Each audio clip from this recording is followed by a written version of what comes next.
Los sucesos mutuamente excluyentes son aquellos que no tienen resultados en común. ¿Mm? Son sucesos que no pueden ocurrir simultáneamente. O sea que bueno, esto creo que lo habíamos mencionado. ¿Mm? Luego acá está lo que en la jerga se suele denominar casos favorables sobre casos posibles para encuadrarlo en un primer cálculo de probabilidades. Qué bueno, en principio eso surge como cálculo de frecuencias y frecuencias relativas. Si nosotros repetimos muchas veces un experimento, imagínense que esta n grande indica el número mucho, ¿sí? Mucho, mucho, y un experimento cuyos resultados se distribuyen en un espacio de resultados determinado, ¿m? Consideramos un suceso específico que va a ser un subconjunto de estos resultados, un conjunto de nuestro interés que vamos a observar y vamos a contar sobre estas n repeticiones en cuántos de estas repeticiones se produce algún resultado que pertenezca al suceso A. ¿Mm? Eso nos va a determinar una cierta frecuencia de resultados que pertenecen al suceso A que van a ser algún número natural entre 0 y n. Va a haber algunos resultados que van a estar en A, que van a engrosar este número, y otros resultados que quizás no estén en A, ¿sí? Lo cual harían que este número f de f sub A sea estrictamente menor al número de repeticiones del experimento. Cuanto más grande sea en relación a S, sería de esperar que más parecido sea este número a al número n, que es el total de repeticiones. Si A es un suceso con muy pocos resultados, un subconjunto muy pequeño de S, uno podría intuir que este número f de a esté más cercano al cero, aunque puede haber situaciones donde eso no necesariamente ocurra. Pero bueno, esa es la idea. Se define la frecuencia relativa como una proporción. La frecuencia relativa es el cociente entre este número y el total de repeticiones. Entonces lo que nos termina dando acá es esto que puede verse como un porcentaje. Una proporción que va a ser un número entre 0 y 1 por lo que les dije antes. La cantidad de veces que se produce un resultado de A no puede superar al número de veces que se repite el experimento. ¿Sí? Entonces con esto se suelen calcular probabilidades.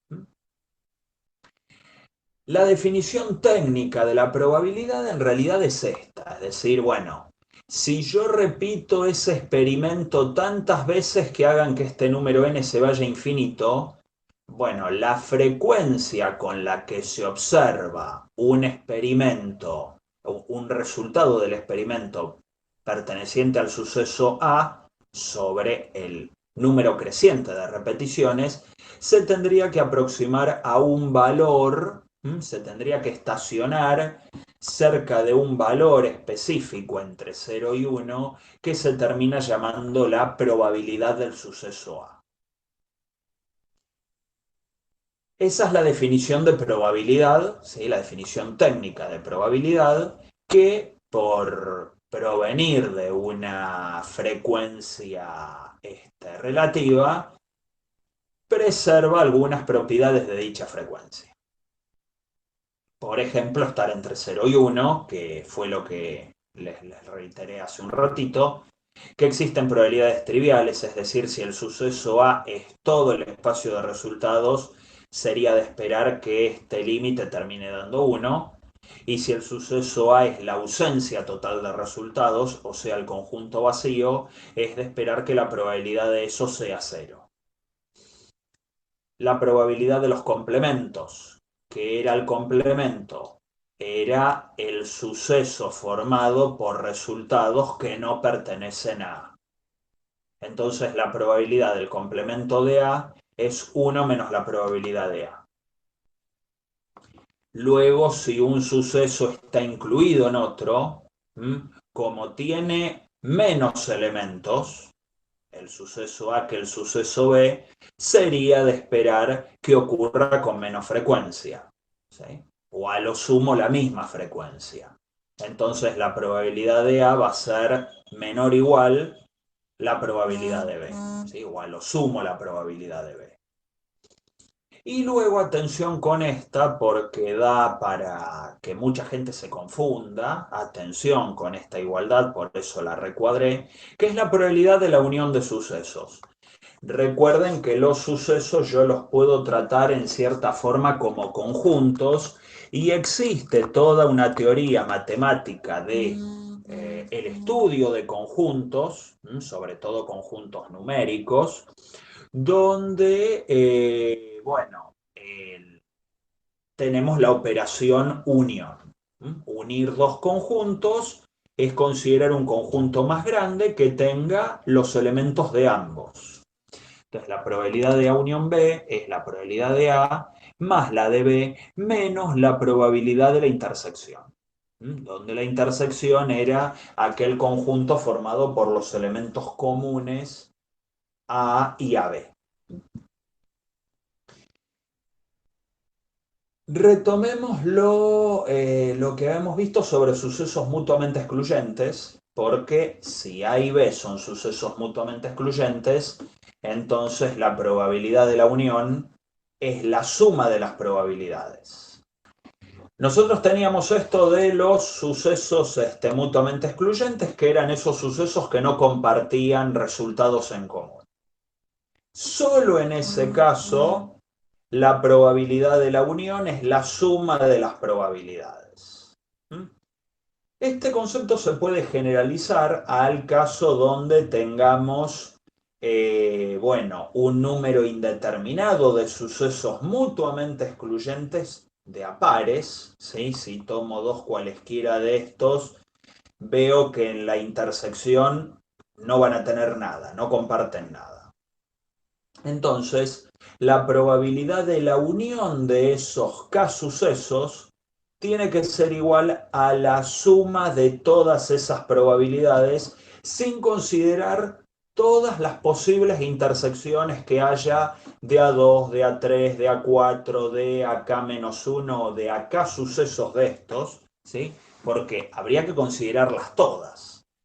Entonces, si yo sé que son mutuamente excluyentes, no tiene sentido calcular ningún tipo de intersección acá, con lo cual el cálculo, ¿sí?, de esta probabilidad conjunta se aligera notoriamente. Este concepto es bastante útil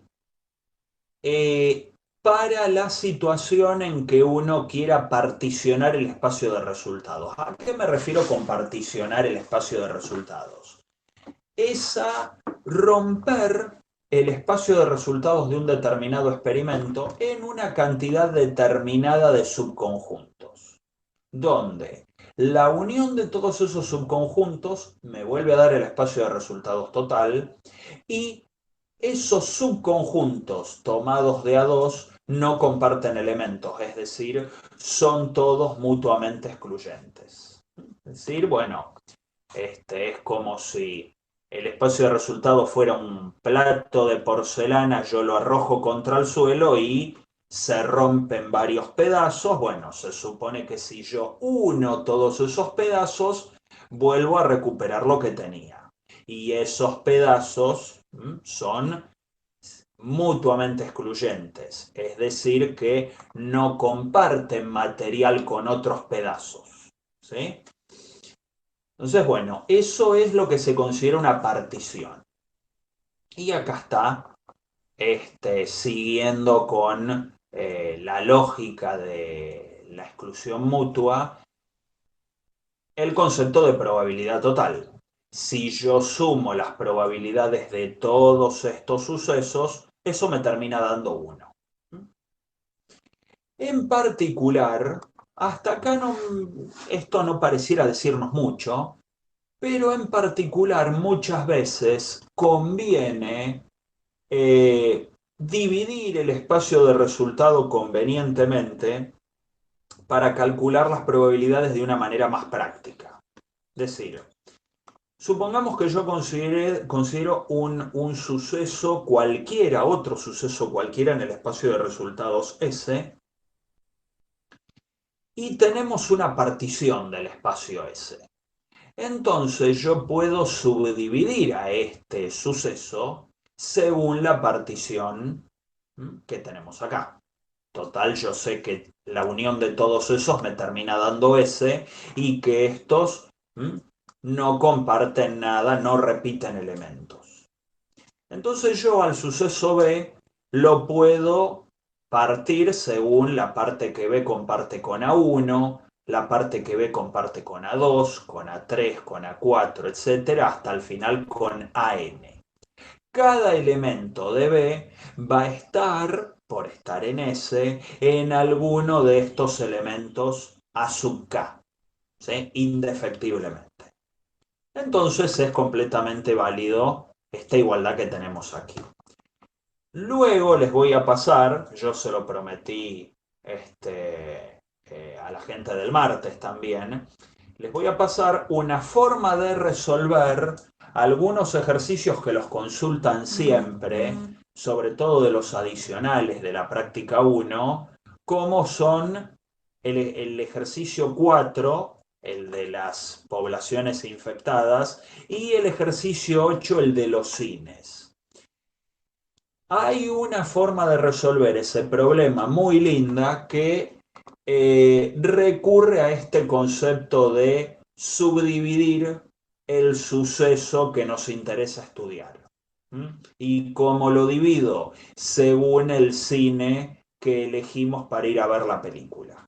¿Sí? Pero luego, bueno, eso lo podemos ver. Quizás surjan las consultas el tema de cómo sale el ejercicio 8. Yo lo tengo resuelto, así que luego se los paso. ¿Sí? Terminada la clase, les puedo compartir esos archivos. ¿Sí? Bueno, bien. Acá había algunas propiedades que no me acuerdo si las habíamos terminado de ver la vez pasada, pero eran unas propiedades provenientes del álgebra de conjuntos, que son las llamadas leyes de Morgan. Estas leyes establecen ciertas igualdades entre operaciones de conjuntos que vinculan unión, intersección y complemento. El complemento de la unión es la intersección de los complementos y viceversa. Y contextualizando esto en lo que nos interesa, que es el cálculo de probabilidades, tenemos estas igualdades de acá, ¿sí? Basadas en justamente las leyes de Morgan que tenemos ahí arriba. Entonces, bueno, esas leyes les pueden llegar a servir para algunos ejemplos de tablas de contingencia que aparecen en la práctica 1, sobre todo en la parte de los ejercicios adicionales. ¿Sí? Ahí quizás tengan que utilizar algo de esto, que muchas veces simplifica las cuentas. Bueno. Una cosa respecto al complemento, ustedes cuando trabajan con unión, con intersección, por ejemplo, pueden trabajar así con dos conjuntos y ya. Pero si ustedes están trabajando con el complemento es el único que necesita sí o sí un conjunto referencial. O sea, por ejemplo, si yo les digo que me digan el complemento de un conjunto que está solamente el número 1, ustedes me podrían decir todos los reales menos el 1, pero si, no sé, mi conjunto referencial son los naturales menos el 1. ¿Se entiende? Yo tengo que ver el universo para poder hablar del complemento. Muy bien, Leo. Bueno, acá, como para recordar qué era el complemento, nosotros tenemos, ¿sí? En algún momento, bueno, lo definimos a esto, el complemento de un suceso A es S menos A. Pero claro, te puede surgir la duda, como comentaba Leo recién, ¿quién es S? Bueno, ese es el conjunto universal, como solían decir, al menos yo me acuerdo que me lo enseñaban así en la secundaria. Hay un conjunto universal que contiene A y que todo lo que ese conjunto universal no comparte con A forma parte del complemento de A. Entonces, bueno, justamente, si yo tengo un conjunto únicamente formado por el número uno, y te pido el complemento, vos me podés decir, bueno, si el conjunto universal son los números reales, voy a tener un complemento. Ahora, si el conjunto universal son los números naturales, voy a tener un complemento completamente diferente. ¿Se entiende la diferencia? ¿Lo puedes volver a repetir, profe? Que si, por ejemplo, yo te tengo que decir quién es ese. ¿Quién es el conjunto universal? En este caso es el espacio de resultados. Bueno, ¿qué tipo de resultados tiene nuestro experimento? ¿Sí? Son resultados que coinciden con la recta real, con los números naturales, con los números enteros. ¿Qué tipo de resultado hay? Pues si yo digo, bueno, el suceso A es el conjunto formado únicamente por el resultado igual a uno. O sea que A es el conjunto formado únicamente por el uno. ¿Y qué sería no será? Y sería no ser igual a uno. Ahora, ¿cuáles son los resultados distintos de uno? Y bueno, si yo te digo que el experimento es tirar un dado, vos inmediatamente podés pensar que es obtener un resultado 2, 3, 4, 5, 6. ¿Sí? Ahora, si el experimento consiste en considerar, no sé, el número de hijos que tienen las personas de una determinada población, algo distinto de uno puede ser 0, 2, 3, 4, 5, 6, 7, 8, y eso no pararía jamás, porque no hay un número máximo de hijos, perdón, estipulado. ¿Mm? O sea, el complemento va a depender mucho de cuál es el conjunto universal que contenga al suceso A. ¿Cómo son los resultados de mi experimento? ¿Sí? Si, por ejemplo, el experimento consistiera en, no sé, el peso de bolsas de azúcar y A fuera únicamente el conjunto formado por el número uno, el complemento de A incluiría todos los pesos de bolsas de azúcar que no pesen 1 kilo. ¿Sí? Bueno, yo ahí voy a tener como espacio contenedor al conjunto de los números reales positivos, porque los pesos de las bolsas de azúcar van desde cero hasta más infinito. ¿Sí? Entonces, no sé si quedó un poco más claro, si se comprendió por qué esa dependencia del complemento al conjunto que contiene, o sea, al conjunto universal que contiene el suceso en cuestión. Si, si yo te pido la unión en la intersección, basta con definirte los dos conjuntos que pienso unir o intersecar y listo. Y no me importa dónde vivan estos conjuntos. En el caso del complemento sí que me importa, porque yo quiero saber cómo está compuesto aquello que no forma parte de A. Bueno, aquello que no forma parte de A, ¿sí?, está vinculado al conjunto de resultados donde está el conjunto A. ¿Mm? ¿Se entendió? Sí, profe, ahora sí, gracias. Bien, bueno, estábamos en esta parte que yo le agregué recientemente acerca del concepto de equiprobabilidad. Primero hay que tener en cuenta un par de cosas. Un espacio de resultados finito, es decir, no puedo tener infinitos resultados. Eso achica bastante el escenario. Un espacio de resultados finito se dice equiprobable si cada suceso elemental, estos son sucesos elementales, son un único resultado. Si cada suceso elemental es sub k, tiene la misma probabilidad de ocurrir y va a ser igual a cuánto. Bueno, a 1 sobre el número de elementos que tenga este espacio de resultados. el ejemplo que surge inmediatamente es el de las caras del dado. Si el dado está perfectamente equilibrado, voy a tener 6 resultados posibles y cada cara tiene la misma probabilidad de salir. ¿Sí? Bueno, entonces vamos a tener un espacio equiprobable si se cumplen estas condiciones. Cada resultado se da exactamente con la misma probabilidad. Nosotros el otro día habíamos visto un ejemplo de espacio equiprobable que era aquel de teníamos una caja con las 6 bolillas de distintos colores, en principio distinguibles, y habíamos visto, nos habíamos convencido de que cada dupla era igual de probable su extracción. El ejemplo era este, ¿sí?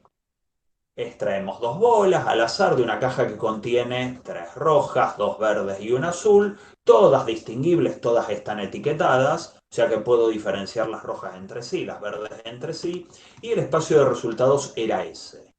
Y dedujimos que cada una de estas duplas era igual de probable de ser extraída. ¿Sí?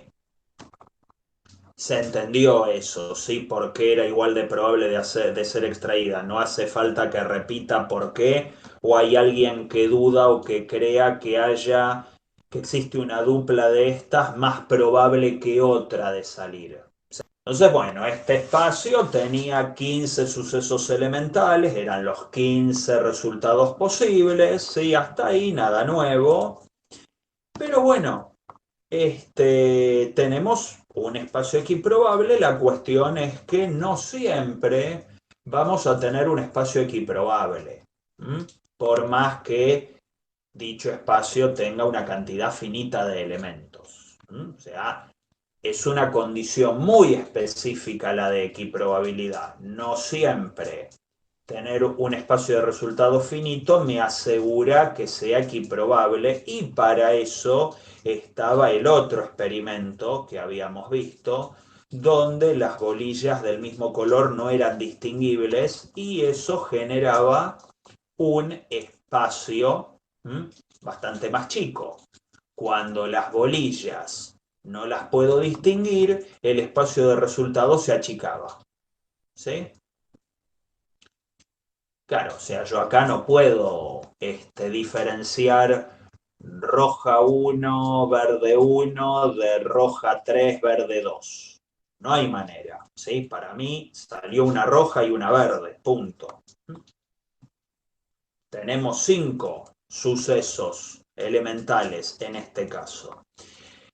Entonces, ¿cómo hacíamos para calcular las probabilidades? Bueno, en un caso así, donde la equiprobabilidad parecería que no está demostrada y uno sospecharía de que no existe, lo que se suele hacer es una trampita, es decir, etiqueto las bolillas como en el caso anterior para calcular las probabilidades en un espacio equiprobable, porque es más fácil, y luego termino sacando conclusiones acerca de las probabilidades de este espacio, que es el que realmente me interesa.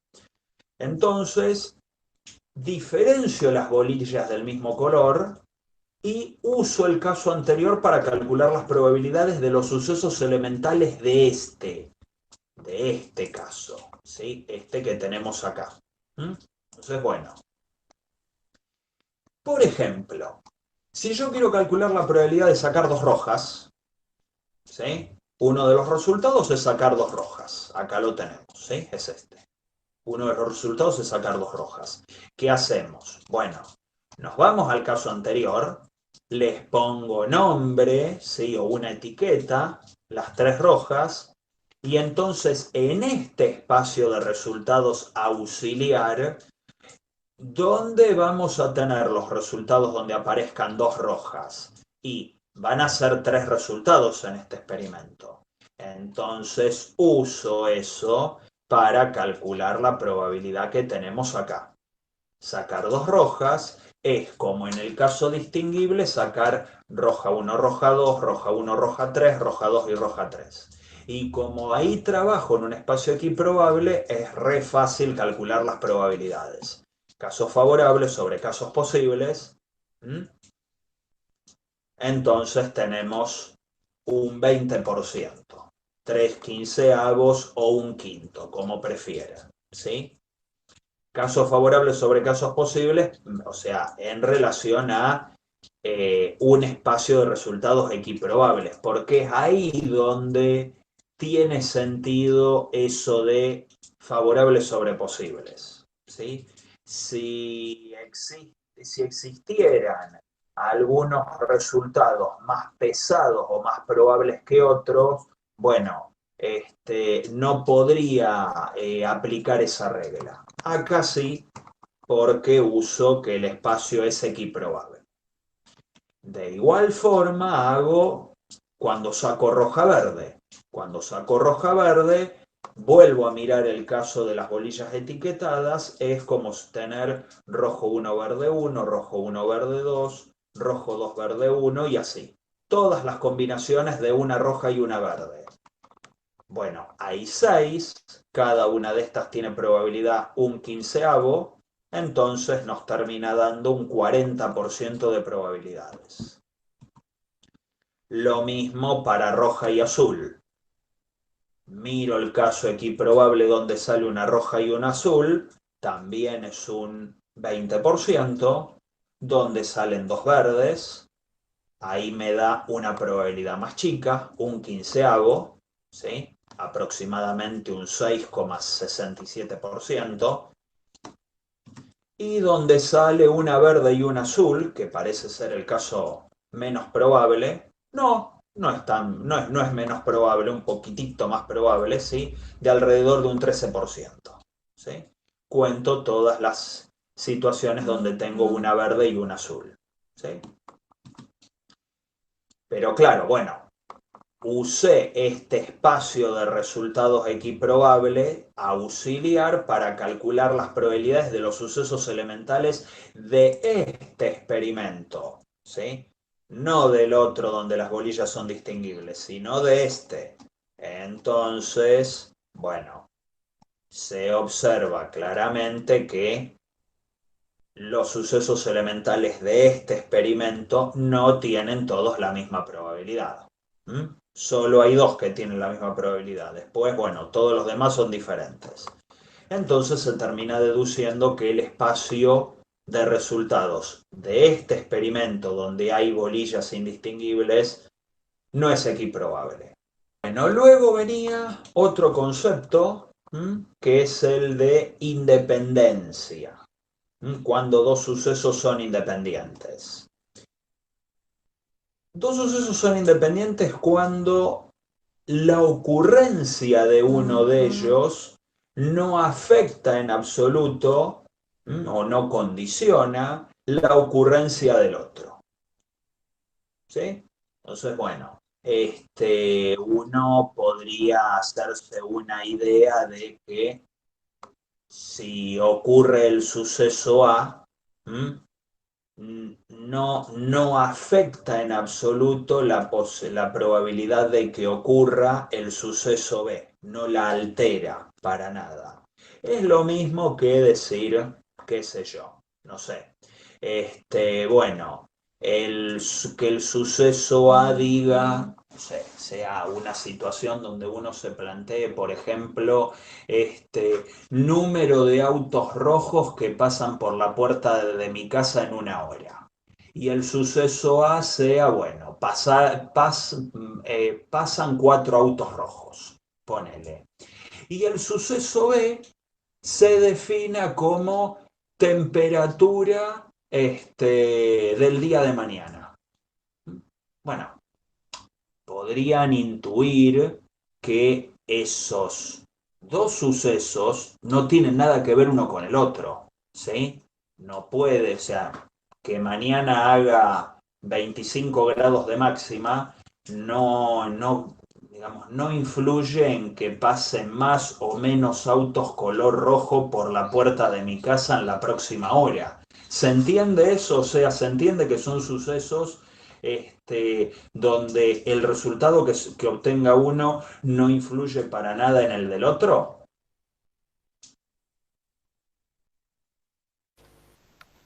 Sí, sí. ¿Sí?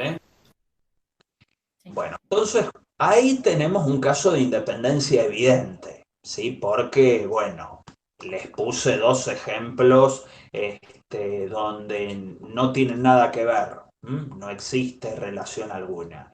No siempre la independencia va a ser tan evidente y en muchos casos habrá que probarla de alguna forma, porque si los sucesos A y B integran el mismo espacio de resultados, puede ser que eso del ejemplo de recién que parecía tan obvio, bueno, se confunda un poco y sea más difícil de ver.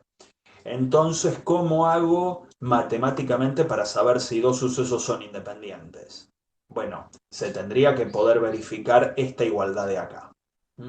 Que la probabilidad de la intersección, es decir, la probabilidad de que los dos sucesos pasen a la vez, sea igual al producto de las probabilidades de cada uno de los sucesos. Si esto pasa, es porque los sucesos originalmente son independientes. Y por otro lado, si yo sé que A y B son independientes, entonces necesariamente pasa esto. ¿Sí? O sea, es un ida y vuelta. Bueno, esto es una consecuencia, es decir, si dos sucesos A y B son independientes, también lo son en relación a sus complementos y sus complementos entre sí. Si el hecho de que ocurra A no afecta a la probabilidad de que ocurra B, tampoco le va a afectar a B el hecho de que A no ocurra, ¿sí? Y viceversa, y todos los viceversas que se les ocurran en todas estas combinaciones. Bueno. Acá tenemos un ejemplito, les invito a que lo lean. No lo habíamos planteado en esta comisión. Dos tratamientos A y B curan una determinada enfermedad en el 20 y 30% de los casos, respectivamente. Suponiendo que ambos actúan de manera independiente, ¿cuál de estas estrategias emplearía para curar a un individuo con la enfermedad? ¿Qué se les ocurriría? ¿Aplicar ambos tratamientos a la vez? ¿O aplicar primero el tratamiento B, que parece ser el más efectivo, y si no surte efecto, aplicar el tratamiento A? O sea, piensen un instante, un minutito y díganme cuál de las dos estrategias emplearían. A ver qué se les ocurre. Dice que ambos actúan de manera independiente. Quizás se podrían aplicar ambos tratamientos a la vez, porque como dicen son Ajá. independientes, quizás podría ser eso. Bien, por ahí alguien se inclina por aplicar ambos a la vez. Puede ser, habría que ver. Yo me defino los sucesos A, se cura gracias al tratamiento A, y B se cura gracias al tratamiento B, o sea, siempre defínense los sucesos primero, como los van a llamar. La primera estrategia indica, bueno, aplicar ambos tratamientos a la vez. ¿Sí? Entonces, la probabilidad de que se cure, o sea, si esta persona afortunadamente se cura, yo no sé si se cura gracias a A o al tratamiento B. Como le apliqué los dos al mismo tiempo, entonces, bueno, se va a curar gracias a uno o al otro. Entonces yo aplico la probabilidad de la unión. Entonces, la probabilidad de A más la de B menos la de la intersección, y ahí uso independencia, me termina dando un 44% de probabilidades que esta persona se cure luego de aplicarle los dos tratamientos a la vez. ¿Sí? Entonces fíjense que no es que se cura porque le aplico A y B. Yo sé que cura gracias a alguno de los dos. No sé a cuál. ¿Sí? Por ahí le aplico uno y luego el otro, y no hace falta aplicarle el otro, que ya con uno era suficiente. Bueno, eso no lo sé. Pero sé que la probabilidad de que se cure va a terminar siendo esa gracias a alguno de los tratamientos. ¿Mm? Y si miramos los resultados de la estrategia, ¿mm? Fíjense cómo lo planteo. Aplico primero el tratamiento, que así se cura, gracias a B, listo, está. ¿Mm? Ahora podría ser que no se cure gracias a B, y entonces ahí la única carta que me queda por jugar es que se cure gracias al tratamiento. Pero tengo que considerar que B no lo curó. ¿Mm? Entonces aplico esto y la independencia también de A con B complemento. Y fíjense que los dos me terminan dando un 44% de eficacia. Ahora, sabiendo que los dos tienen igual grado de eficacia, les repito la pregunta, ahora que ya tenemos el diario del lunes. ¿Cuál de estas estrategias emplearía para curar a un individuo con la enfermedad? ¿Seguirían pensando lo que estaban pensando antes?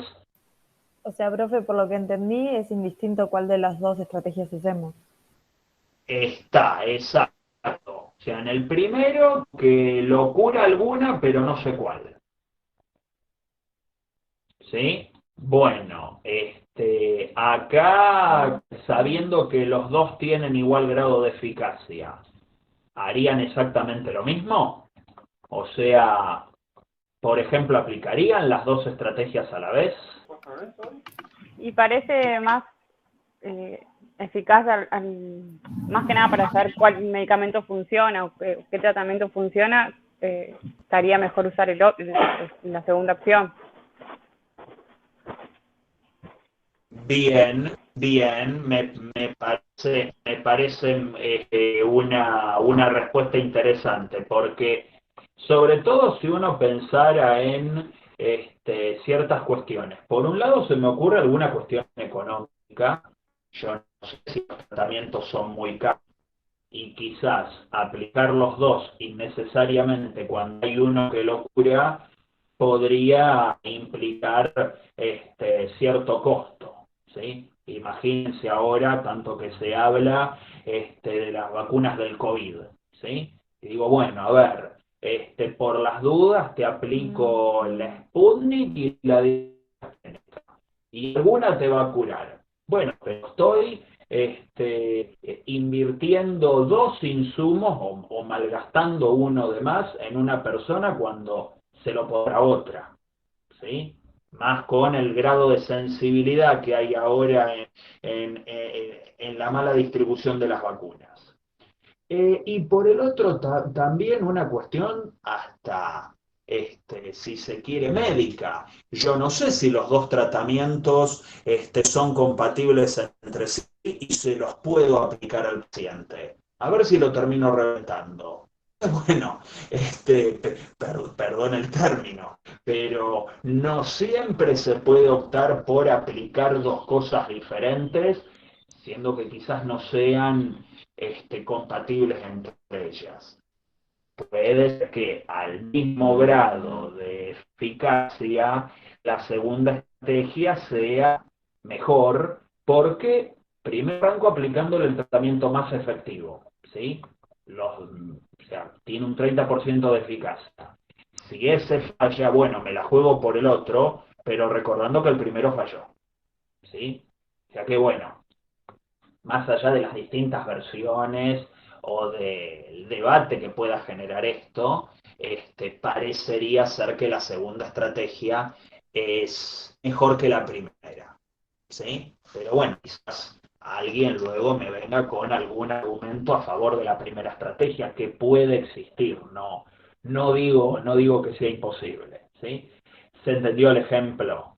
¿Sí? ¿Se entendió, o sea, por dónde va la respuesta en este caso? Menos por la parte probabilística que por la parte operativa, estratégica. Si yo le aplico los dos tratamientos, ¿no? Suponiendo que sean compatibles y que no impliquen un costo tremendo, ¿no? Eh, Ujú. ¿El porcentaje de efectividad sería más alto que aplicar uno y después el otro? En realidad da la impresión de que es el mismo, porque en realidad yo estoy calculando la probabilidad de que la persona se cure. Si se cura, en realidad yo cuando le aplico los dos tratamientos, no sé cuál de los dos lo curó. Entonces yo sé qué tipo se cura. Bueno, te curaste porque te apliqué un combo formado por dos tratamientos, pero no sé si lo curó A, lo curó B o lo curó la combinación de A con B. ¿Me explico? Por eso tengo que considerar la unión. ¿Sí? Como se le aplico los dos al mismo tiempo, no tengo manera de darme cuenta cuál le hace bien. Quizás le hagan bien los dos al mismo tiempo, pero no tengo manera de chequear eso. ¿Se entiende? Claro, claro. Y era la impresión que una estrategia o la otra es mejor que confiar en cada tratamiento por separado. Cada tratamiento por separado tiene un 20 y un 30% de eficacia, mientras que combinados de alguna forma tienen un 44%. En un caso lo duplica y en otro caso le aumenta casi un 50% la eficacia. Lo pueden ver así también, si comparo cada uno de estos con A o solo con B. O sea que por separado parecieran no tratamientos muy efectivos, pero combinados, digamos, bueno, tienen un nivel de eficacia superior. ¿Me explico? Sí, sí. Entonces, bueno, ahí está el tema. ¿Mm? Pero bueno, es un lindo ejercicio como para pensarlo, incluso hasta debatirlo, ¿sí?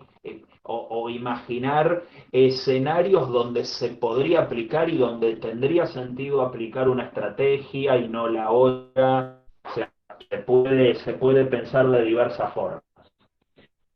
Bueno, veamos otro concepto importante. A ver, ahí Michelle dice, también supongo que depende del objetivo principal, si es curar al paciente o evaluar el funcionamiento de los dos tratamientos. Bueno, también se puede entrar por ese lado, sí, sí, por supuesto. Consideremos dos sucesos A y B, y si sabemos que el suceso A ya ocurrió, ¿en cuánto cambia la probabilidad de que ocurra B? Nosotros recién vimos el caso de la independencia, donde dos sucesos son independientes, entonces, si el suceso A ya ocurrió y B es independiente A, entonces la probabilidad de que B ocurra bajo ese supuesto no se ve alterada en absoluto, ¿sí? Que pasen 6 autos rojos la próxima hora por la puerta de mi casa no va a afectar a que la probabilidad de que mañana al mediodía haga 20 grados sea mayor o menor. Va a ser la misma que si esos 6 autos rojos no hubieran pasado, hayan pasado más o hayan pasado menos. Eso en el caso de la independencia. Ahora, ¿qué ocurre cuando yo la independencia no puedo asegurarla? ¿Sí? Cuando yo no tengo la más pálida idea si los sucesos son independientes. Entonces existe algo que se llama la probabilidad condicional, que es restringir en cierta forma la probabilidad de un suceso a la condición de que otro suceso distinto ha ocurrido. Entonces, ¿eso cuánto afecta a la probabilidad de que ocurra el suceso B? Esto se lee, la probabilidad de B dado A, esta rayita, B dado A, o la probabilidad de que ocurra B dado que ya ocurrió A. Y acá se nota la fórmula de la condicional. La probabilidad de B intersección A dividido la probabilidad de A. O sea, en cierta forma esa fórmula me incita a pensar que esta probabilidad se termina calculando dentro del suceso A como si fuera todo el espacio de resultados. Y ahí está la gracia de condicionar. Estoy restringiendo el espacio de resultados a los resultados que pertenecen al suceso A. Y ahí, bueno, está el concepto de condicionar. ¿Qué propiedades tiene la condicional? Bueno, la primera es simplemente un pasaje de términos, o sea, paso la probabilidad de A multiplicando para el otro lado y me queda esto. Lo que me termina dando una formulita para la intersección. No teníamos una fórmula para la probabilidad de la intersección. Bueno, acá tenemos algo que se le aproxima bastante y puede servir en muchos casos. Luego hay un resultado interesante, que es el llamado teorema de, bueno, le solemos decir teorema de Bayes, pero es el teorema de Bayes, ¿sí? Un matemático inglés, que establece esta relación entre las condicionales mutuas, ¿sí? Mucha gente tiende a creer que probabilidad de B dado A es igual a probabilidad de A dado B. Y no tiene por qué ser así. Solo va a ser así cuando la probabilidad de B y la probabilidad de A sean iguales. Solo en ese caso. Pero cuando no sean iguales, condicionar de una forma o de la otra va a dar distintos resultados. Luego, la propiedad 3 es interesante porque vincula complementos con condicional. Y fíjense, bueno, la probabilidad de que no ocurra B si se sabe que ocurrió A es 1 menos la probabilidad de que ocurra B si se sabe que ocurrió A. ¿Sí? O sea, como que en cierta forma, hay como una especie de distribución, entre la condicional y el complemento. Y bueno, y esta es una consecuencia, si se quiere, obvia. Si A y B son independientes, entonces, bueno, la probabilidad de A dado B es la probabilidad de A y la probabilidad de B dado A es la probabilidad de B. ¿Por qué? Y bueno, si son independientes puedo escribir la intersección como un producto y se me simplifica con el término de abajo. Eso explicado matemáticamente. Y utilizando los hechos, el sentido común, si A y B son independientes, al suceso A no le importa que el suceso B ocurra. Entonces la probabilidad de A va a ser la misma, independientemente de que B haya ocurrido o no. Y lo mismo para este otro caso, ¿sí? Entonces, bueno, ahí tenemos algunas cuestiones básicas de la probabilidad condicional. Y luego, para terminar, la práctica 1 termina con estos ejercicios, que son los ejercicios de tabla de contingencia, también conocida como tabla de doble entrada. Estas tablas están formadas por filas y columnas, obviamente, donde las columnas tienen atributos que entre ellos son mutuamente excluyentes y las filas también tienen atributos mutuamente excluyentes. Es decir, un caso que esté en B2 no puede estar también en B1. Tiene que estar en alguno de estos. Y lo mismo para los atributos A. Se supone que la suma de todos los elementos de la fila me da un determinado total de n y la suma de todos los elementos de una misma columna me dan un total de esta n gótica que tenemos acá, ¿sí? La suma total de todos los elementos que están acá dentro que no se repiten, no hay elementos repetidos, todos estos numeritos, ¿sí? Si yo los sumo, me dan una n grande que es, ¿sí?, el tamaño total de la muestra. Las tablas de contingencia, para que se hagan una idea, muchas veces sirven para resumir datos provenientes de encuestas, por ejemplo. Entonces les habrá tocado que quizás lo llamen a casa al teléfono y les pregunten, bueno, nivel de estudios, primario incompleto, primario completo, secundario completo, y uno se tiene que poner en alguna de esas categorías, no puede estar en dos a la vez, ¿sí? Y luego lo mismo con algún otro listado de atributos que sirva para entrecruzarlo con que yo. Edad, ¿sí? Entre 18 y 30, entre 31 y 40, entre 41 y 50, así, hasta, qué sé yo, más de 80. Ponele. Bueno, uno tiene una edad específica que lo va a ubicar en una y solo una de estas filas, ¿sí? Y bueno, y es ahí donde empiezan a cruzar los datos. Empiezan a cruzar los datos para ver si encuentran algún tipo de tendencia que luego les pueda servir para informar en la encuesta, sobre todo en cuestiones vinculadas a la opinión política, la situación económica, etcétera. ¿Sí? Que es en lo que versan la mayoría de las encuestas que nos hacen cuando llaman por teléfono. Entonces, bueno, las probabilidades acá son muy fáciles de calcular porque uno, si tiene que calcular la probabilidad de, no sé, A2 y B1, A2 intersección B1, bueno, agarra este numerito, n sub 1, 2, y lo divide por n. Casos favorables sobre casos posibles. Nuestro universo son estos n individuos que integran esta tabla, que están en alguna celda de esta tabla, integrando algún numerito de esas celdas para una combinación de A y de B específicas, ¿sí?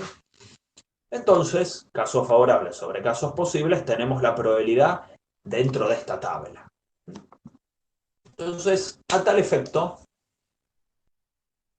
se me ocurrió, bueno, hacer un problemita de tabla de contingencia bastante sencillo de entender, donde podamos ver todo el potencial de estas tablas, el uso que se le puede dar y el vínculo que existe con las distintas probabilidades que podemos calcular, y cómo usamos la tabla para calcularlas de una manera más eficiente, ¿sí? Entonces, supongamos que tenemos un instituto terciario que ofrece solo 3 carreras. C1, C2, C3.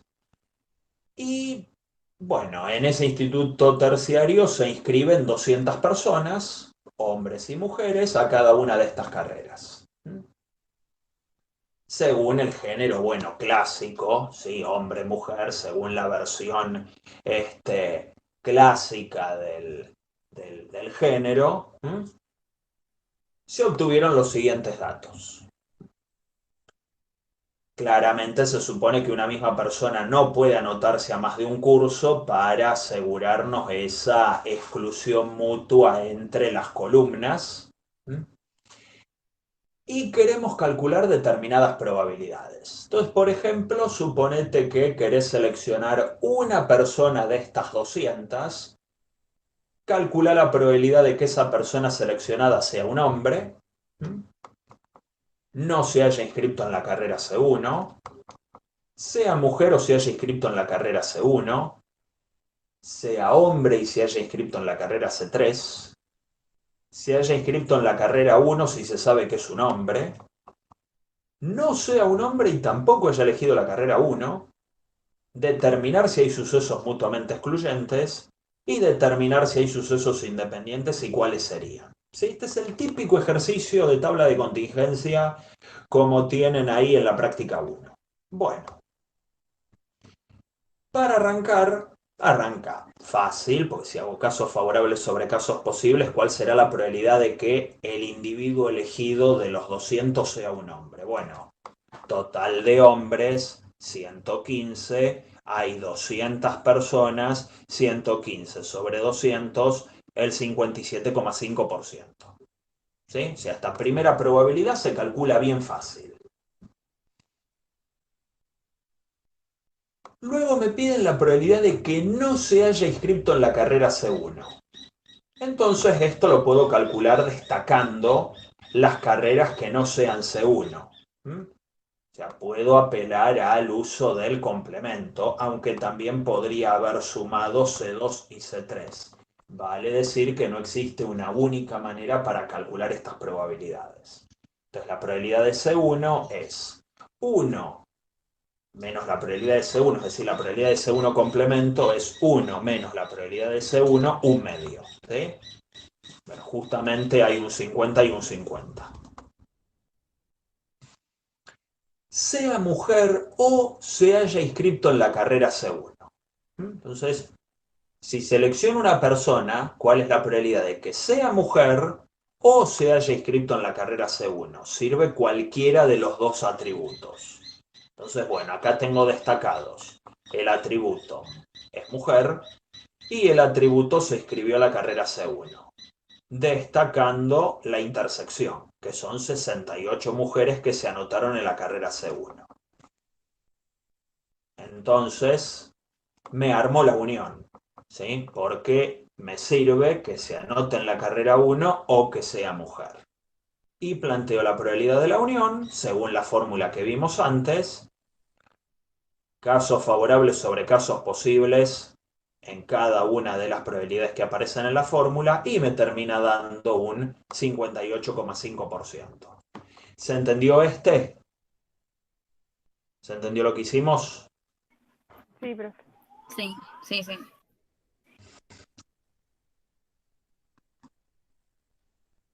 Ahora este dice, sea hombre y se haya inscrito en la carrera C3. Ahí necesito que cumpla dos atributos a la vez.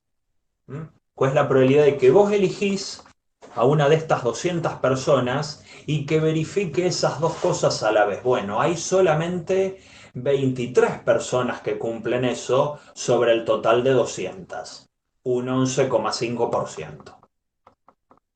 ¿Sí? Hay que leer bien el ejercicio y ver lo que me está pidiendo.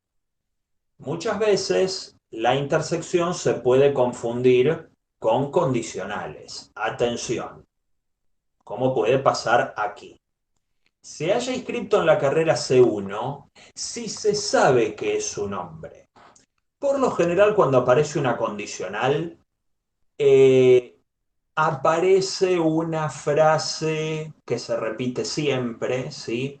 O una serie de palabras que siempre aparecen, dado que si se sabe que bajo el supuesto de tal cosa, siempre hay algún tipo de frase que destaca que hay un suceso que ya ocurrió. Yo ya sé que la persona seleccionada es un hombre. ¿Cuál es la probabilidad de que haya hecho la carrera C1? Entonces, acá se ve una de las aplicaciones interesantes de las tablas de contingencia, que es que puedo jugar con esto de tapar, ¿sí? O sombrear filas o columnas que no sean condicionantes y destacar la fila o columna que esté condicionando. Acá mi espacio, mi universo, se restringe únicamente a los inscriptos que son hombres. ¿Sí? Se achicó la muestra sobre la que estoy trabajando. Es como si hubiéramos hecho una preselección, ¿sí? Y hubiéramos condicionado al grupo únicamente de hombres y de esos ver cuáles hicieron la carrera C1. ¿Sí? Entonces, por ejemplo, lo que tenemos acá es 32, que es el que está destacado acá en más oscuro, dividido 115, que es el total de hombres.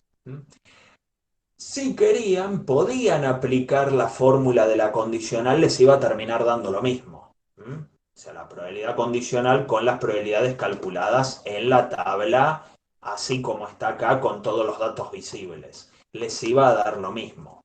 Acá lo que pretendía mostrarles es que se puede destacar algún suceso que es el condicionante para achicar la tabla y terminar calculando las probabilidades sobre una tabla más chica, ¿sí?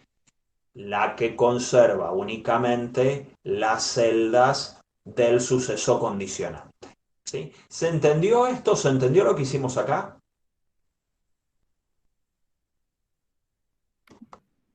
¿Mm? Sí. Sí, profe. Sí, sí. Profe, Sí, entonces no hay problema de usar la tabla para responder. O sea, sí o sí hay que hacer igual las cuentas, o si te das cuenta mirando solo la tabla, puedes poner ese resultado y listo. podés hacerlo. Acá hay una pequeña explicación que dice, bueno, como es una condicional, yo me puedo restringir únicamente al número de inscriptos varones. Entonces puedo calcular la condicional sobre la fila de los varones, nada más. O sea, esto se puede hacer. Si lo querías hacer haciendo la cuenta, tenías que plantearte esto con, bueno, te iba a quedar un cociente de fracciones que te iba a terminar dando lo mismo. Pero podés emplear las facilidades que te ofrece la tabla, sí, por supuesto. Ok, gracias. De nada. Siempre hay que explicar un poquitito, aunque sea mínimamente, lo que uno hace, ¿sí? Use las fórmulas, use las características de la tabla, conviene explicar, ¿sí?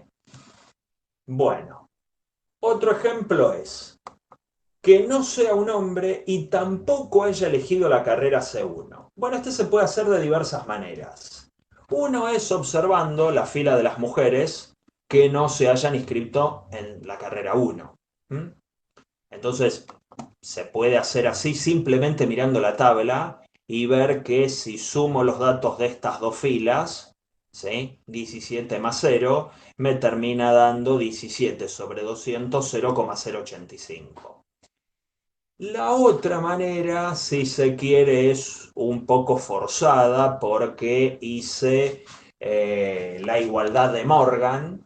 Miren que acá tengo que no sea hombre, intersección, que no se haya inscrito en carrera 1. Entonces, bueno, eso es la probabilidad del complemento de la unión. 1 menos la probabilidad de H unión C1. Bueno, 1 menos la fórmula, hago todos los cálculos y me termina dando lo mismo. Bueno, acá la igualdad de Morgan no parece muy efectiva porque terminé haciendo más pasos que en este otro, pero muchas veces, créanme, anda bastante mejor y simplifica mucho las cuentas. Hay un ejercicio en los adicionales de la práctica 1 con tabla de contingencia, donde las igualdades de Morgan simplifican muchísimo las cuentas, ¿sí? Creo que tengo una tabla de 3×3 y ahí, bueno, no es tan fácil darse cuenta de esto que destaqué acá en color rojizo, ¿sí? Y ahí conviene calcular con esas igualdades que les mencioné antes y la cuenta sale en un paso, ¿sí? Prácticamente. Bueno, determinen si hay sucesos mutuamente excluyentes. ¿Qué serían en este contexto sucesos mutuamente excluyentes? ¿Se les ocurre? ¿Cómo hago para darme cuenta de eso? ¿Será fácil? ¿Será difícil? ¿Qué piensan?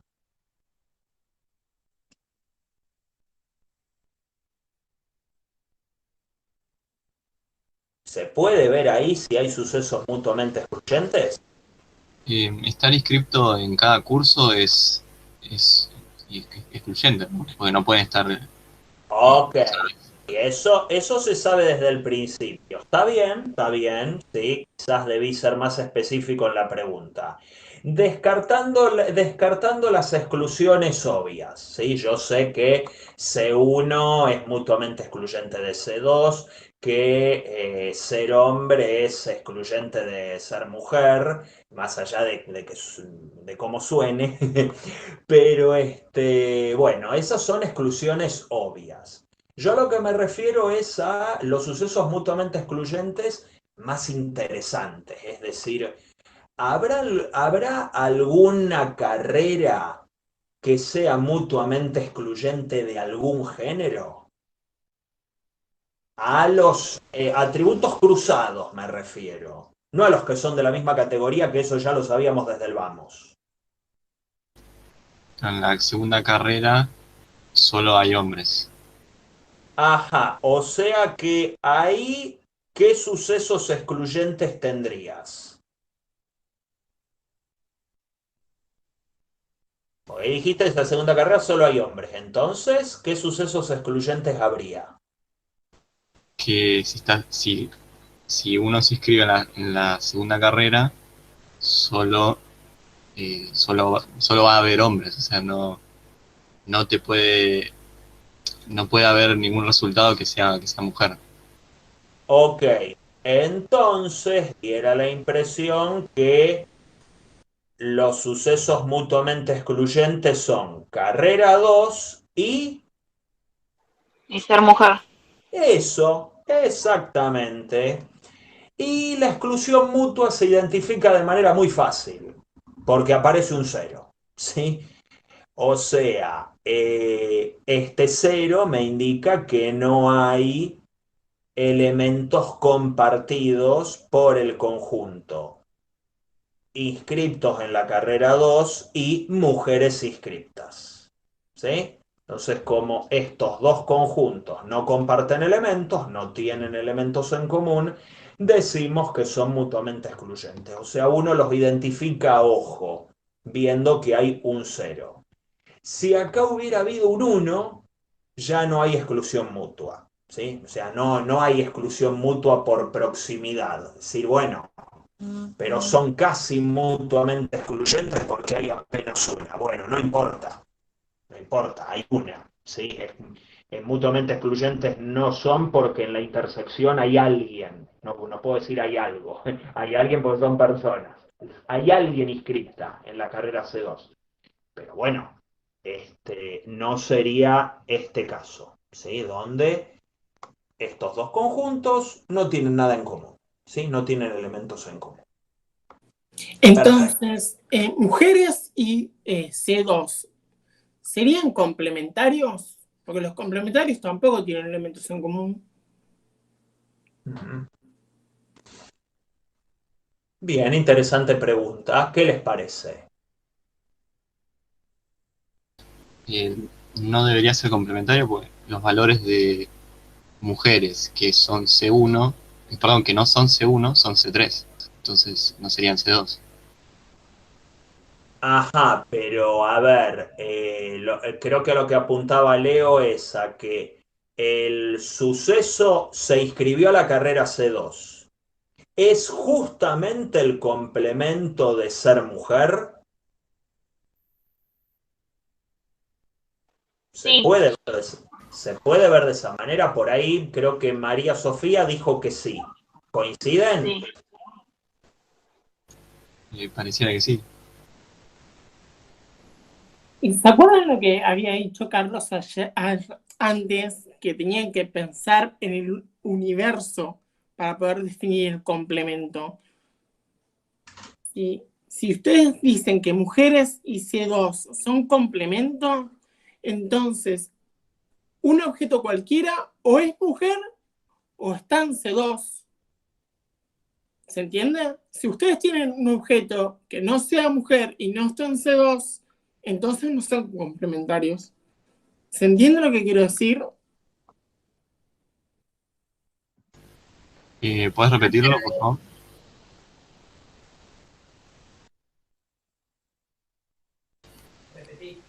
Va de nuevo. Sí, ¿puedes repetirlo? Bueno, ustedes para poder definir el complemento tienen que pensar en cuál es el universo que ustedes tienen. Si yo les pregunto si mujeres y C2 son complementarios, si ustedes me dicen que sí, cualquier objeto que yo les diga a ustedes me los tienen que poder catalogar o como mujer o como C2, porque son complementarios, o sea, o es uno o es el otro. En cambio ahí, en esa tabla, ustedes tienen objetos que no son ni mujeres ni C2, y sin embargo están en el universo. Entonces, mujeres C2 son mutuamente excluyentes, pero no son complementarios. El hecho de que no sea mujer no implica que sí o sí esté en C2. ¿Se entiende? Ah, Sí, entonces ahora serían, sí sería si estuviéramos hablando solo de mujeres. Entonces, si el conjunto de resultados fuera solo mujeres. Y solo C2, Claro. y solo carreras Hay 2. hombres que no están en C2, ¿por eso? ¿O no tiene nada Claro. Por ejemplo, acá yo les estaba marcando mientras Lionel les comentaba, claramente no puede ser C2 complemento de mujeres, porque acá hay 32 varones anotados en C1, 32 varones que obviamente no son mujeres y que no están anotados en C2. Entonces no están ni en un conjunto ni en el otro.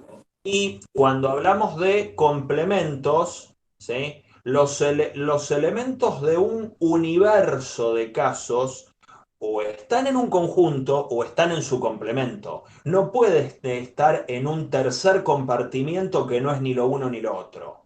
¿Me explico?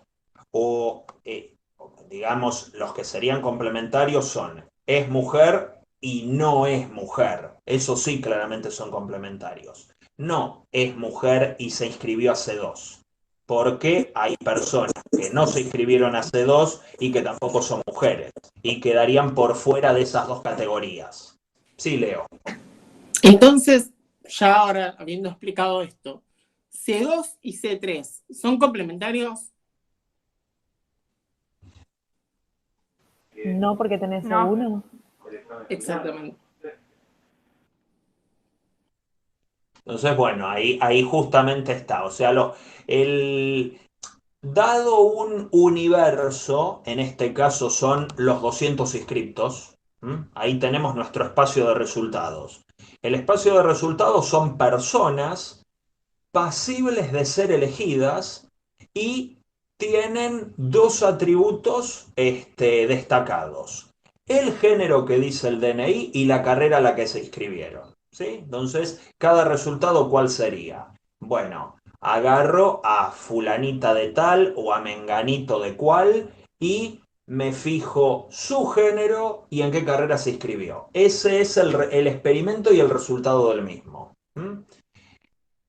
Entonces yo dentro de ese espacio de resultados me puedo definir un determinado suceso y su complemento, cual fuera, ¿sí? Un suceso A y un complemento A'. Bueno, todos los posibles resultados, ¿sí? Cada una de estas 200 personas va a estar en A o en A'. No pueden estar en un tercer conjunto que no sea ni A ni A'.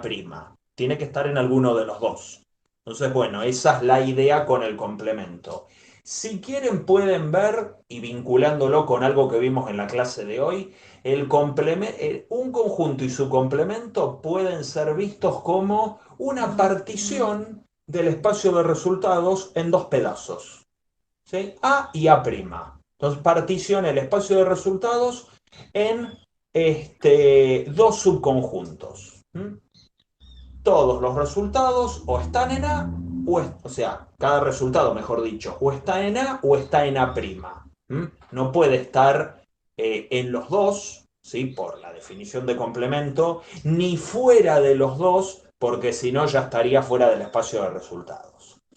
Entonces, bien, bueno, eso es un detalle interesante a tener en cuenta.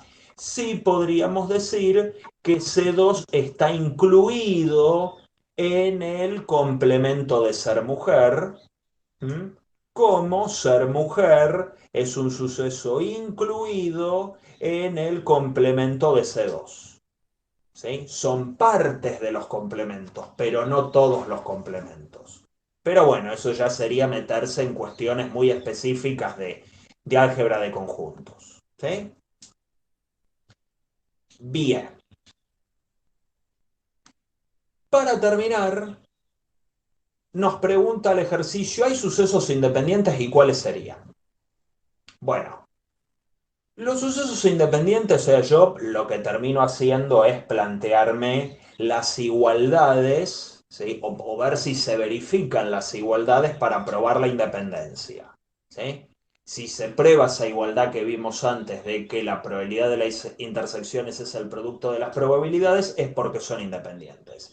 Si eso no pasa, no serán independientes. Ahora hay un detalle interesante que vale la pena comentarlo, que es el vínculo entre la independencia y la homogeneidad.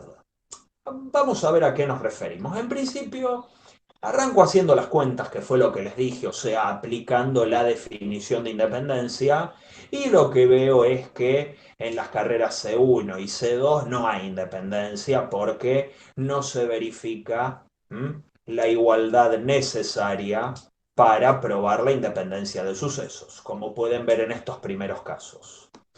Pero en los últimos dos, sí me quedan las igualdades.